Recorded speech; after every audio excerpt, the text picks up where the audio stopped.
పుష్ప 2 అందరూ పుష్ప 2 మీద పడ్డారు. ఇక యూట్యూబ్లో మొత్తం అదే నడుస్తుంది. సో మేము కూడా వీడియో చేద్దామని ఫిక్స్ అయిపోయినాము. అయితే పుష్ప 2ని ఎర్లీ మార్నింగ్ షో బుక్ చేసుకున్నాము. 5 తారీఖు రిలీజు. అయితే ముందు రోజు ట్రై చేసినాం కానీ వేరే పనుల వల్ల మాకు కుదరలేదు. సో నేను నా ఫ్రెండ్ సత్య ఇద్దరం కలిసి మూవీకి వెళ్ళాలని డిసైడ్ అయిపోయినాము. ఆల్మోస్ట్ 10:30 అవుతుంది. సో వాడైతే ఆఫీస్ నుంచి వాడిది నైట్ డ్యూటీ అంటే లేట్ నైట్ అనమాట, సెకండ్ షిఫ్ట్. వాడి కోసం వెయిట్ చేస్తున్నా. ఎర్లీ మార్నింగ్ బయలుదేరుతాము సినిమా చూడడానికి. వాడు వచ్చే వరకు వెయిట్ చేయాలి. దానికి వచ్చిండాడు రాత్రి 11:30కి వచ్చిండు. సో పొద్దున 5:15కి షో ఉంది, 5:30కేమో ఉంది. సో బయలుదేరుతాం. ఇంకా పుష్ప కోసం ఇంత దూరం రప్పించారా? బయలుదేరుతున్నాము. ఎంత అవుతుంది? టైం ఎంత అవుతుందిరా? పుష్ప గాడి 4:42. 4:42కు స్టార్ట్ అవుతున్నాము. ఎక్కడ చూస్తున్నాం మనం cinema? Uppal Asian multiplex. Talk ఎట్లుందో మరి, నిన్నటి నుంచే ప్రీమియర్ నడుస్తుంది కదా అమ్మ. అదే ఎంత ఘోరంగా ఉందంటే టాక్ పొట్టుంది. కొడుతుంది సినిమా, ఈజీ కొడుతుంది. ఇక రేట్లు 1000 పెట్టినాక ఒక్కొక్క టికెట్ 1000 అంటే లేవదారా? బాహుబలిని క్రాస్ చేస్తుంది, త్రిబుల్ ఆర్ని క్రాస్ చేస్తుంది, అన్నింటినీ క్రాస్ చేస్తుంది. మరి సినిమా ఎట్లుంటది అనుకుంటున్నావు మామ నువ్వు? ఒక మంచి ఎక్స్పెక్టేషన్స్ అయితే ఉన్నాయి. గట్టిగా ఎక్స్పెక్టేషన్ పెట్టుకొని పోతున్నాము. కథపరంగా కథ చెప్పడానికి చాలా ఉందని సుకుమార్ చెప్పిండు. దాంతో పాటు ఇంకేమన్నాడు, పుష్ప 2 నెక్స్ట్ లెవెల్ ఉంటదని ఒక పెద్ద హామీ అయితే ఇచ్చిండు. సుకుమార్ అంటే మినిమం హోప్స్ పెట్టుకోవచ్చు మమ్మ, నో డౌట్. అక్కడ ఇంకా ఉన్నది అల్లు అర్జున్ అయితేనేది, అక్కడ ఎవరున్నా సరే అక్కడ సుకుమార్ కోసం పోవచ్చు సినిమా, అంతే. అల్లు అర్జున్ యాక్టింగ్ ఎప్పటి నుంచి గట్టిగా మస్తు అనిపించింది చెప్పు నీకు? ఏ సినిమా నుంచి మస్తు అనిపించింది? అల్లు అర్జున్ పుష్ప 1 వేరే లెవెల్. నీకు? నాకు అల్లు అర్జున్ యాక్టింగ్ బాగా నచ్చిందంటే రేసు గుర్రం నుంచి. ఓకే రేసు గుర్రం నుంచి మనోడు ఒక మంచి ఫ్లో, మంచి అంత అవలీలగా చేసేస్తున్నాడు. బ్రాండ్ అయిపోయింది కదా. అదే రిపీట్ అవుతుంది. బ్రాండ్ పగిలిపోదా ఇంకా మరి క్షణాల్లో, అంతే. ఆర్యా నుంచి లైఫ్ ఇచ్చింది కూడా సుకుమారే కదా. అందుకే అంటాడు కదా, నువ్వు లేనిది నేను లేను, నువ్వే అంతా అది అని. వాస్తవం, నిజం. వాళ్ళిద్దరు బాండింగ్ వేరు. సినిమా ఒక వేరే లెవెల్లో ఉంటది అంటావు? ఖచ్చితంగా వేరే లెవెల్ ఉండదు. ఒకసారి మన కోసం ఒకసారి డైలాగ్ చెప్పు మామ. పుష్ప అంటే ఫైర్ అనుకుంటివా? Wild fire.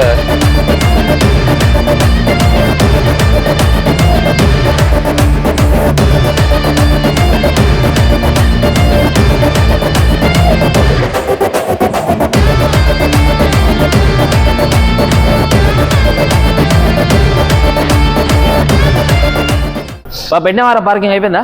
అయిపోయింది. స్క్రీన్ నెంబర్ 3 అంటే అది 2 అన్నా?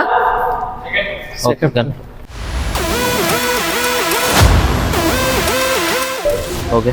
థియేటర్ అయితే మంచిగా ఉంది మామ, సూపర్ ఉంది కదా థియేటర్, మంచిగా ఉంది. సో మొత్తానికి సెటిల్ అయిపోయినాం, వెయిటింగ్ ఫర్ సినిమా. మెల్ల నువ్వు ఆ ఎగ్జిట్ నుంచి ఎంట్రీ అవ్వు. అది పోరా మళ్ళీ దిగి మళ్ళీ పుష్ప 2 బీజేం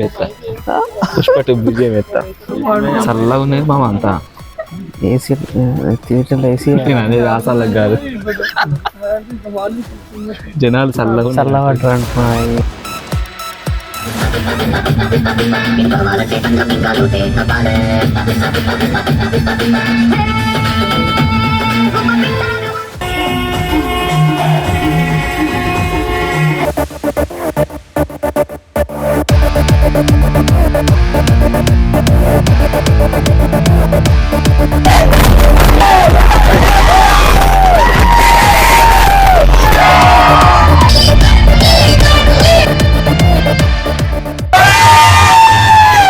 అంటే పేరు కాదు,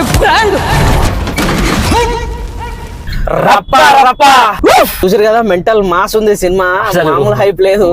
జాతర అంటే మా జాతర పండగ, అల్లు అర్జున్ పండగ చూడొచ్చు ఇక్కడ మనం. మన సినిమాలో జాతర చూసినాం కదా, ఈ రియల్ ఇక్కడ బయట జాతర చేస్తున్నారు వాళ్ళు. ఓవరాల్ గానైతే 10/10 అండి. నాకు విపరీతంగా నచ్చింది. అల్లు అర్జున్ యాక్టింగ్ కావచ్చు, సుకుమార్ టేకింగ్ కావచ్చు, ఎక్స్ట్రాడినరీ అనిపించింది. కథ, ఎమోషన్స్, యాక్షన్, ఆ శాండల్వుడ్స్ ని తీసుకెళ్లే ఒక సీన్ ఉంటది, అది చెప్పొద్దు, రివీల్ చేస్తే బాగోదు. ఆ సీన్ చూస్తే మెంటల్ ఎక్కేస్తుంది అంతే. కొన్ని చిన్న చిన్న బిట్లలో కూడా మంచి కామెడీ జనరేట్ చేసిండు. రష్మికతో కావచ్చు, బద్మాషి కావత్తో కావచ్చు, చాలా బాగుంది సినిమా. అసలు తెలుగు రాష్ట్రాల అందరికి కూడా ఒక జాతర. మీరు ఎంత ఎక్స్పెక్టేషన్ పెట్టుకున్నా దానికి డబల్ థియేటర్ లో అయితే ఎంజాయ్ చేస్తారు, అది మాత్రం పక్క. మరి స్టార్టింగ్ లో ఒక ఫైట్ వచ్చింది అంటే అది నాకు తెలిసి పార్ట్ 3 కి లీడ్ ఇచ్చిపెట్టిన లేదు. ఫస్ట్ సీన్ అనేది యాక్చువల్ గా ఎందుకు తీసిరంటే నేను చెప్తా, కానీ మళ్ళీ కన్క్లూజన్ నేను చెప్తా. ఎందుకంటే స్టార్టింగ్ సీన్ ఫస్ట్ పుష్ప 2 సినిమాని ఆగస్ట్ 15th రిలీజ్ చేయాలని ఫిక్స్ అయిపోయారు. ఓకే.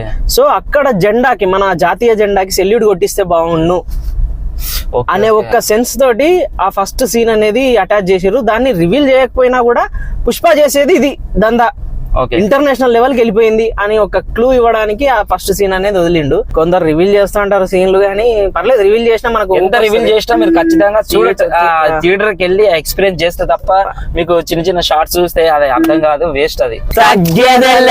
పుష్ప సారి చెప్తాడని నువ్వు అనుకున్నావా? నేను అనుకోలేదు. అక్కడ సీన్ కి వెళ్ళిన తర్వాత అక్కడ చెప్తాడా, మరి ఏమన్నా రియాక్షన్ ఉంటుందా, చెప్తాడా ఏమన్నా రియాక్షన్ ఉంటుందా, సారీ చెప్పిండు. చెప్పిన తర్వాత నాకు అనిపిస్తూనే ఉంది, ఏదైతే ఇప్పుడు అందులో ఉన్న జగదీష్ క్యారెక్టర్ ఉంది కదా, ఆ జగదీష్ క్యారెక్టర్ ఎట్టయితే ఇది మాత్రం నేను ఎక్స్పెక్ట్ చేసిన, ఇది మాత్రం నేను షాక్ కాలే అంటాడు కదా. సో ఇది మాత్రం పక్క ఆడు రివర్స్ పోతాడు, ఏదో గెలికేస్తాడు అనుకున్నా, అదే చేసిండు. అసలు నవ్వాలనా లేకపోతే క్రేజీ ఉంటది ఆ సీన్ అయితే. ఆ సీన్ అయితే పక్క చెప్తున్నా, సీట్లకి అందరు లేస్తారు. అల్లు అర్జున్ గెటప్, అమ్మవారి గెటప్ నెక్స్ట్ లెవెల్ అనిపించింది. ఆ సినిమా కథని ఒక పాయింట్ నుంచి ఇంకో పాయింట్ కి మలిచేదే, ఒక దగ్గర నుంచి ఒక దగ్గర పోయేదే ఆ జాతర సీన్. ఒక్క దగ్గర నుంచి ఇంకో దగ్గర. అప్పటిదాకా శాండల్వుడ్ నుంచి నడిచిన ఒక కథ ఒక్కసారి ఫ్యామిలీకి టర్న్ అయ్యేదే జాతర సీన్ నుంచి. అమ్మవారు లీడ్ తీసుకోవడం, అక్కడ చెప్పే ఎమోషన్, నా కళ్ళలో నీళ్ళు వచ్చినాయి ఆ సీన్ అయితే. అక్కడ చేసిన డాన్స్ కావచ్చు, ఒక 15 minutes ఆడతాడు చూడు, చాలా బాగా వచ్చింది అది. అక్కడనే కదా శ్రీవల్లి కూడా ఏం డైలాగ్ కొట్టింది అక్కడ. శ్రీవల్లి డైలాగ్ సూపర్ అసలు. మన పుష్ప నెక్కన పెట్టింది. పెళ్ళామంటే గిట్లు ఉండాలి రవై అనిపించింది. కొన్ని వందల మీమ్ మెటీరియల్ బయటకు వస్తాయి పుష్ప 2 నుంచి. నాకైతే ఎక్కడ అనిపించింది తెలుసా, స్విమ్మింగ్. నీకు స్విమ్మింగ్ పూల్ అనిపించిందా? నాకు హైలైట్ ఎక్కడ అనిపించింది తెలుసా, పుష్పాలు, ఇదో పుష్పం అదో పుష్పం. నాకైతే ఇదో పువ్వు, నేను పువ్వు, అదో పువ్వు అన్న మీ మెటీరియల్ అయితే అసలు ఖచ్చితంగా వాడతారు. అది పోలీసులు ఒప్పుకోడు, నేను ఒక్కనే పువ్వు అంటే, ఇంకో ఇద్దరు ఉన్నారు అని చెప్పి బండిని పక్కకు దోసి అది చెప్తాడు చూడు, హైలైట్ అనిపించింది. అది మంచి entertainment come mass come emotion అన్ని చాలా బాగుంది సినిమా. నా క్లైమాక్స్ మాత్రం కొద్దిగా అర్థం కాలేమమ్మా. అంటే ఏం అర్థం కాలే, బన్వర్ సింగ్ చచ్చిపోయేదాకా సినిమా అంతా ఒక ఫ్లో లో నడుతుంది. అంటే పుష్ప 2 తగ్గట్టు, పుష్ప 1 తగ్గట్టుగా సీక్వెల్ ఉంటది. కానీ వాడు చనిపోయిన తర్వాత వీళ్ళ అక్కడి నుంచి నాకు అర్థం కాలేదు ఎందుకు అక్కడి నుంచి అంటే ఫ్యామిలీ ఒకేసారి ఫ్యామిలీ కలపాలన్న ఉద్దేశంతో లేకపోతే ఏందా నాకు అర్థం కాలేదు. పుష్ప అనే సినిమా ఒక హైప్ తీసుకురావడానికి కారణమైంది కథ లేదు అని సుకుమారే చెప్పిండు. ఫస్ట్ నా దగ్గర కథ లేకుండే దాన్ని నేను డెవలప్ చేసుకుంటూ వస్తున్నా అని అన్నాడు. సో ఫస్ట్ హాఫ్ అంతా ఆల్మోస్ట్ బిజినెస్ మ్యాన్ ఒక తరీకా కనిపిస్తుంటది, అక్కడక్కడ బిజినెస్ మ్యాన్స్ లాగానే కనిపిస్తుంటది. సో ఎప్పుడైతే లోకల్లో ఉన్న బన్వర్ సింగ్ అనే క్యారెక్టర్ ఆ ప్రాంతం వరకే ఉన్న క్యారెక్టర్ అది. సో పుష్ప అనే క్యారెక్టర్ స్టేట్ వెళ్ళిపోయిండు, స్టేట్ తర్వాత ఇంటర్నేషనల్ వెళ్ళిపోయిండు అంటే సో దానికి ఏదో కంప్లీట్నెస్ కావాలి. బన్వర్ సింగ్ అనే క్యారెక్టర్ అయిపోయిన తర్వాత ఇప్పుడు ఇంటర్నేషనల్ లెవెల్ పోవడానికి ఒక పాత్ తీసుకొచ్చిండు. జగపత్ బాబు క్యారెక్టర్ తీసుకొచ్చి పుష్ప అనే క్యారెక్టర్ ని స్టేట్ నుంచి ఇంటర్నేషనల్ గా తీసుకెళ్తాడు. అంటే ఇప్పుడు ఇంకా ఎక్కువ స్కోప్ ఉంది కథకి. ఆ క్లైమాక్స్ లో రివీల్ చేసింది ఎవరిని, అది రివీల్ చేయలేదు. అది పార్ట్ 3 ఉంటుందని చెప్తున్నారు, కానీ అది ఏం తీసుకుంటాడు, కథ ఏంది, వద్దు అంటున్నా పని ఎందుకు చేసిండు క్లైమాక్స్ లో, అది ఏం పని అనేది మీరు థియేటర్ లో చూడండి. అంతే థియేటర్ లో చూడాలి. ఆ క్లైమాక్స్ అనేది వద్దు అంటున్న ఆపడానికి ఎంత అక్కడ హైప్ క్రియేట్ చేస్తాడు పార్ట్ 3 కి. లాస్ట్ లో డ్రామా ఇడిచిపెట్టిండు, ఫ్యామిలీ డ్రామా మామూలుగా ఉండదు.